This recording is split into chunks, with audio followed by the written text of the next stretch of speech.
പ്രിയപ്പെട്ട സുഹൃത്ത് നമസ്കാരം. ഇന്ന് നവംബർ 19 ലേറ്റസ്റ്റ് കറണ്ട് അഫേഴ്സുമായി ജേഡിസ് കറണ്ട് അഫേഴ്സ്. ലേറ്റസ്റ്റ് ആയിട്ടുള്ള ഓരോ കാര്യങ്ങൾ അത് നമ്മൾ അറിയുന്തോറും ഉണ്ടാകുന്ന ഒരു മാറ്റമുണ്ട്. നമ്മുടെ കോൺഫിഡൻസ് ആണ് വർദ്ധിപ്പിക്കുന്നത്.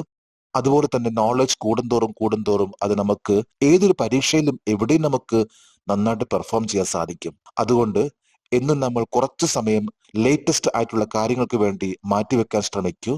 ഇന്ന് നവംബർ 19 നമുക്ക് ഇന്നത്തെ കറണ്ട് അഫേഴ്സിലേക്ക് പോകാം. ഹിന്ദു പത്രത്തിൽ വന്നിട്ടുള്ള ന്യൂസ് ഹെഡിംഗ് ആണ്, അതായത് 2011 2024 ഇടയിൽ 775 മത്സ്യത്തൊഴിലാളികളാണ് ആഴക്കടൽ മത്സ്യബന്ധനത്തിനിടയിൽ മരിച്ചിട്ടുള്ളത്. ഇതിനെക്കുറിച്ചുള്ള ഡീറ്റെയിൽസിലേക്ക് നമുക്ക് പോകാം. ഏറ്റവും പുതിയ റിപ്പോർട്ട് അനുസരിച്ച് 2011 2024 ഇടയിൽ ആഴക്കടൽ മത്സ്യബന്ധനത്തിനിടെ കേരളത്തിൽ നിന്ന് എത്ര മത്സ്യബന്ധന തൊഴിലാളികൾ മരിച്ചു? 775 മത്സ്യബന്ധന തൊഴിലാളികൾ. ഇത് ലേറ്റസ്റ്റ് ആയിട്ടുള്ള റിപ്പോർട്ട് ആണ്. ഇന്ന് ഹിന്ദു പത്രത്തിൽ വന്നിട്ടുള്ള റിപ്പോർട്ട് ആണ്. അതായത് ഈ കഴിഞ്ഞ കുറച്ച് വർഷങ്ങൾ 2011 മുതൽ 2024 ഇടയിൽ മരണപ്പെട്ടിട്ടുള്ള തൊഴിലാളികളാണ് 775. അതേപോലെ തന്നെ 113 പേര് മിസ്സിംഗ് ആണ്. അവരെ കുറിച്ച് യാതൊരു അറിവുമില്ല. ഇവരെല്ലാവരും ഡീപ് സീ ഫിഷിംഗിൽ ഏർപ്പെട്ടിട്ടുള്ള വ്യക്തികളായിരുന്നു. 2011 2024 ഇടയിൽ കേരളത്തിൽ നിന്നുള്ള എത്ര മത്സ്യബന്ധന യാനങ്ങളാണ് അപകടത്തിൽപ്പെട്ടത്? 3082. 2011 2024 ഇടയിൽ ഫിഷിംഗ് വെസൽസ്, അതായത് ബോട്ട് ആകാം അല്ലെങ്കിൽ വഞ്ചികളാകാം, അപകടത്തിൽപ്പെട്ടിട്ടുള്ളത് 3082 ആണ്. 3082 ഫിഷിംഗ് വെസൽസ് ആണ് അപകടത്തിൽപ്പെട്ടിട്ടുള്ളത്. ഇതിലാണ് 775 ഫിഷിംഗ് വർക്കേഴ്സ്, മത്സ്യത്തൊഴിലാളികൾ മരിച്ചിട്ടുള്ളത്. കേരളത്തിന്റെ ഇപ്പോഴത്തെ ഫിഷറീസ് മന്ത്രി ആരാണ്? സജി ചെറിയാൻ. കൾച്ചർ മിനിസ്റ്റർ ആയിട്ടുള്ള സജി ചെറിയാൻ ആണ് കേരളത്തിന്റെ നിലവിലെ ഇപ്പോഴത്തെ ഫിഷറീസ് മിനിസ്റ്റർ. ആഴക്കടൽ മത്സ്യബന്ധനത്തിനിടെ മരിച്ചവരുടെയും കാണാതായവരുടെയും കുടുംബാംഗങ്ങൾക്ക് 2011 2024 ഇടയിൽ കേരളത്തിൽ വിതരണം ചെയ്ത തുക എത്രയാണ്? 39.34 കോടി രൂപ. 775 പേരാണ് മരിച്ചിട്ടുള്ളത്. അതുപോലെ തന്നെ 113 പേരാണ് മിസ്സിംഗ്. അപ്പൊ ഇതുമായി ബന്ധപ്പെട്ട് 39.34 കോടി രൂപയാണ് കേരള ഗവൺമെന്റ് നൽകിയിട്ടുള്ളത്. ഇന്നത്തെ മറ്റൊരു ന്യൂസ് ഹെഡിംഗ് ആണ്, Telangana announces 100% exemption on road tax registration fee for electrical vehicles. അതായത് ഇലക്ട്രിക്കൽ വെഹിക്കിൾസിന് വേണ്ടി 100% റോഡ് ടാക്സ് ഫ്രീയും അതുപോലെ തന്നെ രജിസ്ട്രേഷൻ ഫീസും ഒഴിവാക്കിയിട്ടുള്ള ഒരു സർക്കാർ, അത് തെലങ്കാന സർക്കാർ ആണത്.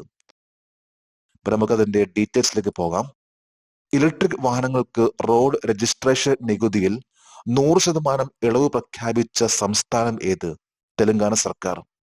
ഇതിൽ രണ്ട് കാര്യങ്ങളാണ്. ഒന്ന്, 100% ടാക്സ് ഫ്രീ ആയിട്ട്, അതായത് റോഡും അതുപോലെ തന്നെ രജിസ്ട്രേഷൻ ഫീസും ഇല്ലാതാക്കിയിട്ടുള്ള സർക്കാർ ആണ് തെലങ്കാന സർക്കാർ. എന്തുകൊണ്ടാണ് തെലങ്കാന സംസ്ഥാന സർക്കാർ സംസ്ഥാനത്ത് ഇലക്ട്രിക് വാഹനങ്ങളുടെ റോഡ് നികുതിയിലും രജിസ്ട്രേഷൻ ഫീസിലും 100% ഇളവ് ഏർപ്പെടുത്തിയത്? EV ദത്തെടുക്കൽ വർദ്ധിപ്പിക്കുന്നതിനും മലിനീകരണം കുറയ്ക്കുന്നതിനും. രണ്ട് പ്രധാനമായിട്ടുള്ള കാരണങ്ങളാണ് 100% ഫ്രീ ആയിട്ടുള്ള രജിസ്ട്രേഷൻ ഫീസും അതുപോലെ തന്നെ ടാക്സ് ഫ്രീയും പൂർണ്ണമായിട്ടും ഇല്ലാതാക്കിയിട്ടുള്ളത്. കാരണം ഇലക്ട്രിക്കൽ വെഹിക്കിളിന്റെ പ്രൊഡക്ഷൻ വർദ്ധിപ്പിക്കുക, അതുപോലെ തന്നെ പൊല്യൂഷൻ കുറയ്ക്കുക എന്ന രണ്ട് കാരണങ്ങളാണ് ഇവിടെ വന്നിട്ടുള്ളത്. എത്ര വർഷത്തേക്ക് സംസ്ഥാന സർക്കാർ ഇലക്ട്രിക് വാഹനങ്ങൾ റോഡ് രജിസ്ട്രേഷൻ നികുതിയിൽ 100% ഇളവ് പ്രഖ്യാപിച്ചു? 2 വർഷത്തേക്ക്. 2026 ഡിസംബർ 31 വരെയാണ്. 2 വർഷത്തേക്കാണ് തെലങ്കാന സർക്കാർ ഈ ഒരു ടാക്സ് എക്സംഷൻ നികുതി ഇളവ് ഏർപ്പെടുത്തിയിട്ടുള്ളത്. ആരാണ് തെലങ്കാന മുഖ്യമന്ത്രി? അനുമൂല രേവന്ത് റെഡ്ഡി എന്നറിയപ്പെടുന്ന രേവന്ത് റെഡ്ഡിയാണ് ഇപ്പോഴത്തെ തെലങ്കാനയുടെ ചീഫ് മിനിസ്റ്റർ. മറ്റൊരു ന്യൂസ് ഹെഡിംഗ് ആണ്, prime minister Modi meats Joy Biden Brazil president at G20 summit in Rio de Janeiro. ബ്രസീലിലെ ക്യാപിറ്റൽ ആയിട്ടുള്ള റിയോ ഡി ജനീറോയിൽ ഇപ്പോൾ Indian prime minister Narendra Modi Joy Biden അതുപോലെ തന്നെ ബ്രസീൽ പ്രസിഡന്റുമായിട്ട് കൂടിക്കാഴ്ച നടത്തി.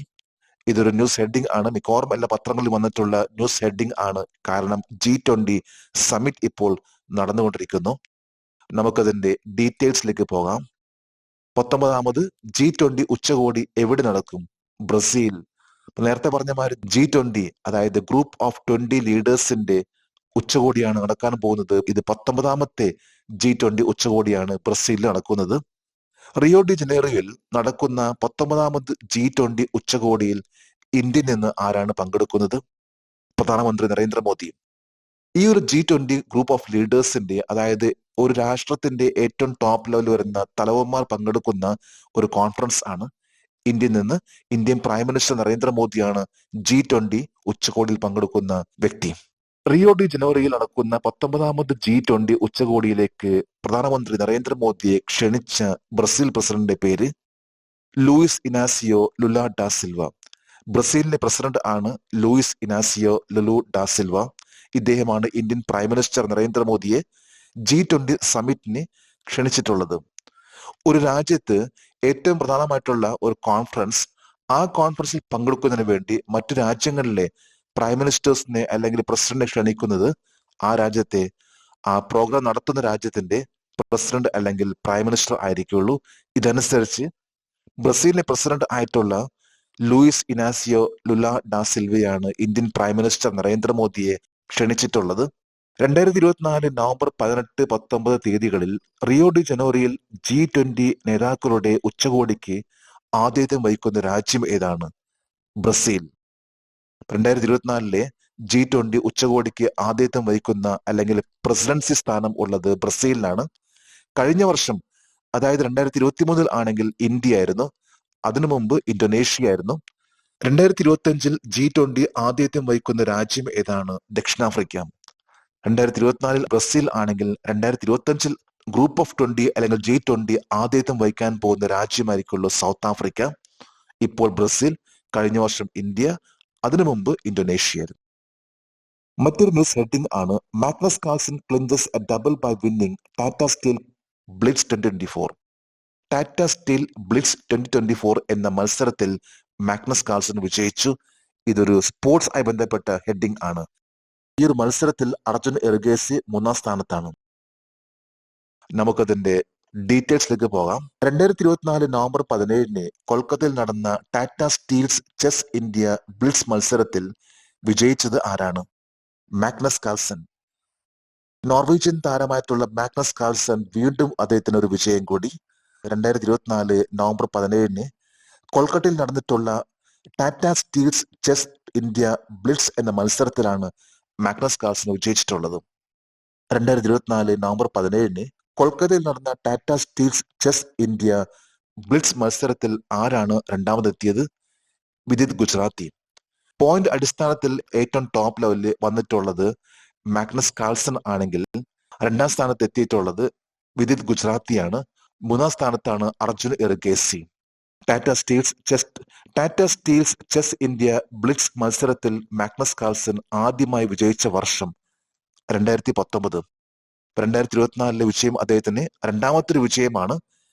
2019 അദ്ദേഹം Tata Steels chess India blitz മത്സരത്തിൽ വിജയിച്ചിരുന്നു.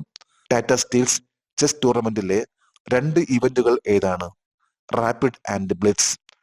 2 തരത്തിലുള്ള മത്സരങ്ങൾ ആണ് നടന്നിട്ടുള്ളത്. ഒന്ന് റാപ്പിഡ്, മറ്റൊന്ന് ബ്ലിറ്റ്സ്. ഇതിൽ ബ്ലിറ്റ്സ് എന്ന കാറ്റഗറിയിലാണ് മാഗ്നസ് കാൾസൺ വിജയിച്ചിട്ടുള്ളത്. മറ്റൊരു ന്യൂസ് ഹെഡിംഗ് ആണ് Harbhajan joins Sania Mirza, Evra and Nurmagomedov as ambassador of Dubai sports council. ഇപ്പൊ ദുബായ് സ്പോർട്സ് കൗൺസിൽ 4 പേരെയാണ് സ്പോർട്സ് അംബാസഡർ ആയിട്ട് തിരഞ്ഞെടുത്തിട്ടുള്ളത്. ഒന്ന് ഹർഭജൻ സിംഗ്, മറ്റൊന്ന് സാനിയ മിർസ, 3ാമത്തത് എവ്ര ഫുട്ബോൾ പ്ലെയർ ആണ്, 4ാമത്തത് റഷ്യയുടെ നർമാഗോമെഡോ. ഇദ്ദേഹം ഒരു മാർഷൽ ആർട്സിൽ തിളങ്ങി നിൽക്കുന്ന ഒരു വ്യക്തിയാണ്. നമുക്കതിന്റെ ഡീറ്റെയിൽസിലേക്ക് പോകാം. ദുബായ് സ്പോർട്സ് കൗൺസിലിന്റെ സ്പോർട്സ് അംബാസഡറായി നിയമിതരായ ഇന്ത്യയിൽ നിന്നുള്ള 2 കായിക താരങ്ങളുടെ പേര് ഹർഭജൻ സിംഗും സാനിയ മിർസയും. പ്രൊഫഷണൽ സ്പോർട്സ് താരങ്ങളായിട്ടുള്ള ഹർഭജൻ സിംഗും സാനിയ മിർസയുമാണ് ദുബായ് സ്പോർട്സ് കൗൺസിൽ ഇന്ത്യയിൽ നിന്നുള്ള 2 കായിക താരങ്ങളുടെ അവരുടെ ബ്രാൻഡ് അംബാസഡറായിട്ട്. എത്ര കളിക്കാരെയാണ് ദുബായ് സ്പോർട്സ് കൗൺസിൽ സ്പോർട്സ് അംബാസഡറായി നിയമിച്ചത്? 4 പേരെയാണ് ദുബായ് സ്പോർട്സ് കൗൺസിൽ സ്പോർട്സ് അംബാസഡറായി നിയമിച്ചിട്ടുള്ളത്. ഒന്ന് Harbhajan Singh, Sania Mirza, Evra, നർമാഗോമെഡോ.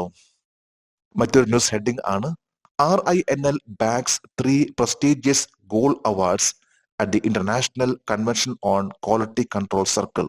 International convention on quality control സർക്കിളിൽ RINL 3 അഭിമാനകരമായ ഗോൾഡ് അവാർഡുകൾ നേടി.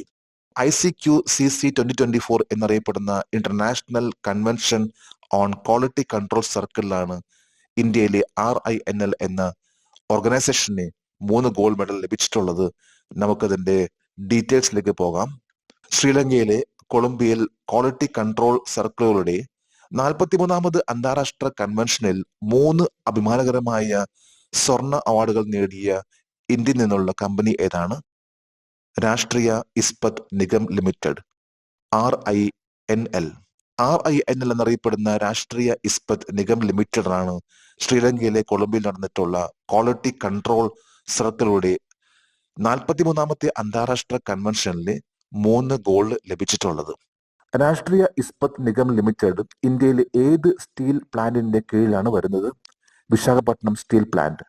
വിശാഖപട്ടണം സ്റ്റീൽ പ്ലാന്റ് എന്ന പേരിലും അറിയപ്പെടുന്ന ഒരു ഓർഗനൈസേഷൻ, ഒരു സ്ഥാപനമാണ് രാഷ്ട്രീയ ഇസ്പത് നിഗം ലിമിറ്റഡ്. അപ്പൊ ഈ ഒരു സ്ഥാപനത്തിനാണ് ശ്രീലങ്കയിൽ 3 ഗോൾഡ് മെഡൽ ലഭിച്ചിട്ടുള്ളത്. രാഷ്ട്രീയ ഇസ്പത് നിഗം ലിമിറ്റഡ് ഏത് മന്ത്രാലയത്തിന് കീഴിലാണ്? സ്റ്റീൽ മന്ത്രാലയം. സാധാരണയായിട്ട് നമ്മൾ ഏതൊരു സ്ഥാപനത്തിന്റെയും കൂടെ നമുക്ക് ആ പ്രൊഡക്റ്റ് ചെയ്യുന്ന എന്താണ് പ്രൊഡക്റ്റ് അതിന്റെ പേരുണ്ടാകാറുണ്ട്. ഉദാഹരണം പറയുന്നത് ഭിലായ് സ്റ്റീൽ പ്ലാന്റ്. നമുക്കറിയാം ഭിലായ് സ്റ്റീൽ പ്ലാന്റ് എന്ന് പറയുമ്പോൾ തന്നെ സ്റ്റീൽ ആണ് ഉൽപ്പാദിപ്പിക്കുന്നത്.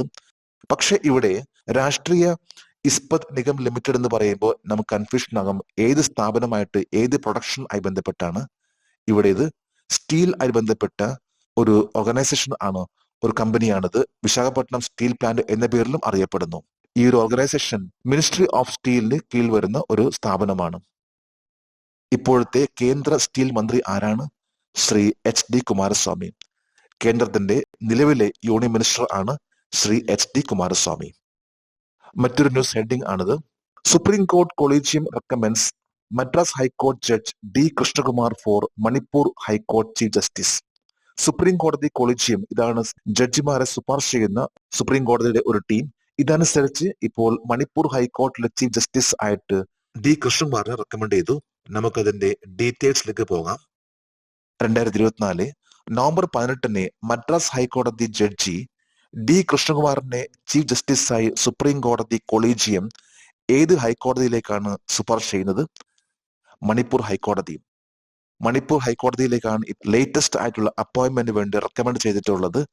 മദ്രാസ് ഹൈക്കോടതിയിലെ ജഡ്ജി ആയിട്ടുള്ള D കൃഷ്ണകുമാറിനെയാണ് മണിപ്പൂർ ഹൈക്കോടതിയുടെ ചീഫ് ജസ്റ്റിസ് ആയിട്ട് ഇപ്പോൾ സുപ്രീം കോടതി കൊളീജിയം റെക്കമെൻഡ് ചെയ്തിട്ടുള്ളത്. മദ്രാസ് ഹൈക്കോടതിയുടെ ഇപ്പോഴത്തെ ചീഫ് ജസ്റ്റിസ് ആരാണ്? Justice KR Sriram. Justice KR Sriram ആണ് മദ്രാസ് ഹൈക്കോടതിയുടെ ഇപ്പോഴത്തെ ചീഫ് ജസ്റ്റിസ്.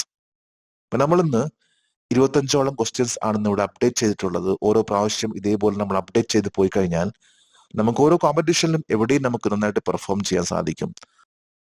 ജെഡ്സ് കറണ്ട് അഫേഴ്സ് ഓരോ ദിവസവും ഏറ്റവും ലേറ്റസ്റ്റ് ആയിട്ടുള്ള കറണ്ട് അഫേഴ്സ് ആണ് നൽകാൻ ശ്രമിക്കുന്നത്. ജെഡ്സ് കറണ്ട് അഫേഴ്സിന്റെ ഇന്നത്തെ ഈ വീഡിയോ കണ്ടിട്ട് ഇഷ്ടപ്പെടുകയാണെങ്കിൽ ഈ ചാനൽ സബ്സ്ക്രൈബ് ചെയ്യാനും ഷെയർ ചെയ്യാനും മറക്കരുത്. നമുക്ക് നാളെ വീണ്ടും പുതിയ കറണ്ട് അഫേഴ്സുമായിട്ട് കാണാം. Thank you very much.